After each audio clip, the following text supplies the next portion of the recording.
Yo, halo guys, kembali lagi di channel gua. Kali ini gua mau lanjutin tentang pembahasan Tensora gua lagi ya.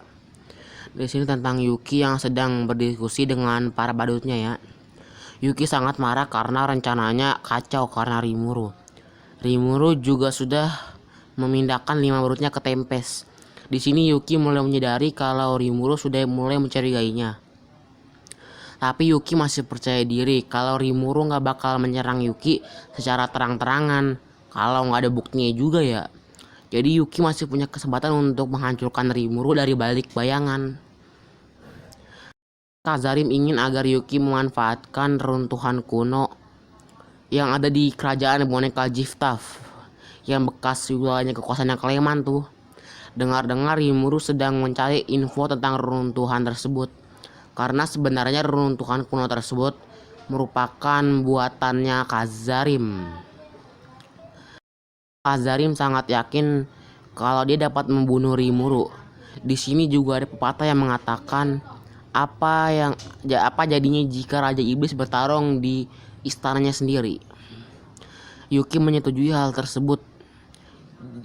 Kazarim juga sangat yakin dapat membunuh Rimuru. Di sini Yuki meminta Rimuru yang ingin menjelajahi keruntuhan kuno tersebut untuk membawa Kazarim. Rimuru pun setuju ya, karena dia masih percaya kepada Yuki. Yuki mulai menjalankan rencana tersebut. Di situ Yuki menemui Maria Belroso dan Johan Rostella. Maria Bel ini merupakan orang dari dunia lain ya. Dan itu juga merupakan anak dari Graham Belroso yang merupakan anggota 7 Sage terakhir. Johan merupakan seorang bangsawan yang memiliki pengaruh besar di Dewan Barat.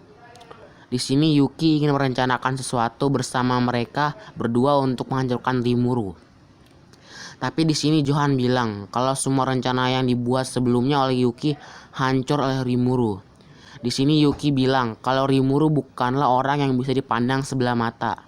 Di sini Maria Bel bilang kalau Rimuru memang orang yang berbahaya. Di sini dia juga bilang kalau dia sangat ingin menghancurkan Rimuru. Maria Bel menyuruh Johan untuk mengundang Rimuru ke rapat Dewan Barat. Di sini Johan yakin kalau para Dewan Barat akan setuju untuk mengundang Rimuru. Rapat tersebut pun sampai kepada Rimuru. Rimuru menerima permintaan tersebut. Rimuru pergi membawa beberapa bawahannya ya. Saat sampai Rimuru bertemu dengan Hinata. Hinata bilang kalau para dewan mempunyai rencana busuk terhadap Tempest. Rimuru berterima kasih kepada Hinata atas informasinya. Dan akhirnya rapat pun dimulai. Di sini para Dewan Barat mengakui Tempest sebagai wilayah ya, sebagai negara di wilayah barat. Tapi ada beberapa proposal yang harus dipenuhi oleh Rimuru. Ada banyak proposal ya, tapi ini gue sebutin beberapa saja ya. Yang pertama, menyerahkan senjata militer Tempest secara gratis. 2. Membangun rel kereta api di setiap negara anggota dewan yang biayanya ditanggung Tempest. 3. Menyerahkan bisnis labirin. 4. Membayar pajak. Setelah mendengar persyaratan tersebut, Rimuru merasa marah karena sama saja dengan merendahkan negaranya Rimuru. Rimuru langsung mengangkat kakinya ke meja dan menghentakkan kakinya ke meja, dan meja tersebut langsung hancur. Rimuru bertanya kepada para dewan, apakah mereka ingin memancing peperangan dengan Demon Lord. Semua anggota dewan langsung kaget dan gemetar ketakutan. Sebagian dari mereka bilang kalau mereka tidak tahu apa-apa dalam proposal tersebut. Di sini Rafael bilang kalau ada beberapa anggota dewan yang dikendalikan oleh sihir pengendali.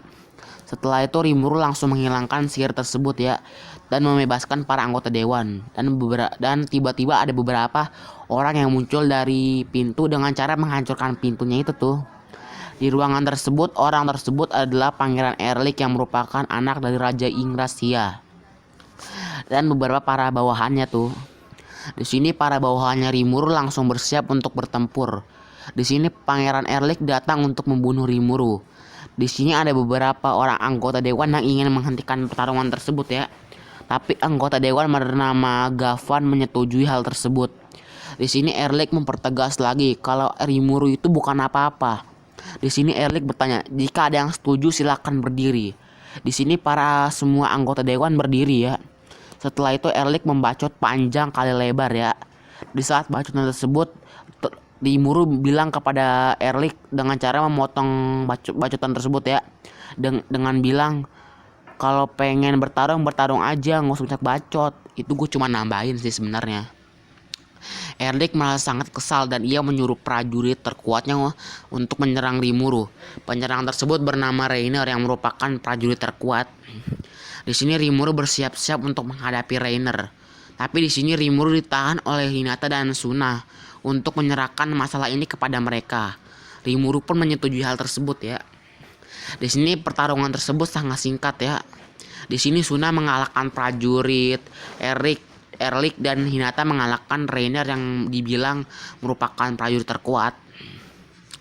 Di sini para anggota dewan dan Erlich sangat terkejut karena prajurit terkuatnya dikalahkan dengan mudah. Di sini Rimuru menginterogasi Erlich menggunakan mode badasnya. Setelah selesai menginterogasi Rimuru